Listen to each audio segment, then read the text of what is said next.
Let me welcome all of you to this event. That is the 25th ISTAC World Professorial Lecture, IWPL, which is held today in main hall of ISTAC on the 11th of October 2023. And for your information, ladies and gentlemen, IWPL actually featuring the speeches by world leaders, prominent intellectuals and scholars, including ambassadors and also the thought leaders from around the world. And today, we are honored to have one distinguished speaker, an emerging leader in Southeast Asia, that is Dr. Anies Rashid Baswedan. You know, richness of language is important when you present it to the international community as an international language. So that is why it's important for us here in Indonesia and Malaysia to continue enriching our language so that we can stand up in the international community and presenting our language to the world. But if we haven't done our homework, wait a minute, okay? Hold on. So do our homework. Now, harmonizations of economy and ecology. This is something that we need to look at it beyond profit, but benefit. If you look at simply from the perspective of cost and benefit, then investing in environmental friendly approaches often being seen as expensive. That's why we need to view our expenses with regard to environment not as cost but as investment. If we see this as cost, then we try to minimize the cost at the expense of ecology. But if we look at it as investment, then we are talking about the benefit that we may be getting in the futures. And that's how we change the equation. So the triple P, which has been popular in the past decades, profit, people, planets, it's an equations that we need to put together and seeing this as creating benefits. Now, visions of Indonesia and Malaysia, these last questions with regard to the presidential election in Indonesia as well as here in Malaysia with Datuk Sri Anwar Ibrahim, who is now the Prime Minister of Malaysia. Pak Anwar Ibrahim is an inspiration to so many of us. Needless to say, he is an inspiration. And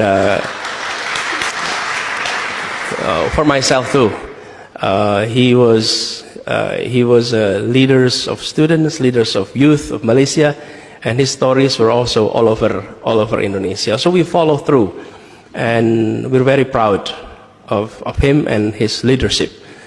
And now, Indonesia is undergoing a transformation in the past 25 years. We had reform in '98, and after 25 years of reform, we are seeing new generations coming up. And the way I look at this is this. This is two nations that has populations of Muslims in large numbers and practice democracy. And generally speaking, practice tolerance. And yet, this is also a region in which prosperity is present.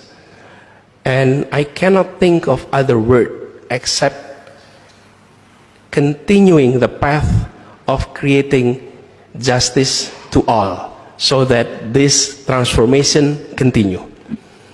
When we talk about Indonesia, for example, I think Malaysia the same thing. We and the rest of the world, modern world, we are seeing that the gap between modern industrialized nations with us is narrowing. The gap is narrowing. So cities like KL, Tokyo, London, Amsterdam, the difference was not as wide as it used to be in the 70s or 80s. Now the gap is narrowing. But on the other hand, the gap within countries are widening. So the gap between Jakarta and our remote area and our smaller cities are now widening. this is the challenge for future leadership. If we are able to address this issue and spread equal opportunity, I think the world can look at us here in Southeast Asia, and we will be able to go out there and say, this is two nations who have Muslim majority population, practicing democracy, delivering equality, common prosperity, something that the world should look at us as an example. This is not only regions that went through democratizations, but this is regions where democracy delivers. And we all know that we have been given the positions of Khalifah that create sort of equilibrium, the feeling of balances. And I think that is something that we'd like to share with the rest of the world. So pray for us that inshallah in our elections, that spirit can win the hearts and minds of the people of Indonesia. And if we are able to do that, inshallah, we'd like to see, if I may put it this way, that Indonesia officially and technically is not a Muslim state. It's not an Islamic state. It is not a secular state either. For the lack of better terms in political science, it is a Pancasila state, non-religious base. However, it values, it respects, and it absorbs religious values. So on that sense, it is more on the maqasid principle of Sharia that is being practiced. If we are able to deliver the purpose, the ultimate purpose of Sharia, then it's not so much an Islamic state, or even we rarely talk about Muslim majority, because this is a country of all ethnics, of all groups, and diversity is part of us.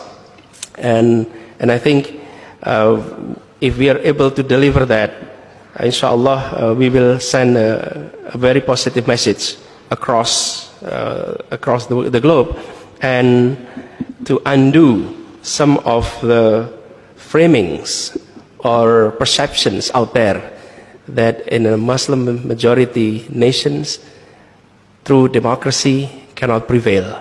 Malaysia and Indonesia have, and also perhaps Turkey, have shown to the world that we are able to practice democracy. Democracy delivers, harmony is present. So that's the message for everyone. Terima kasih.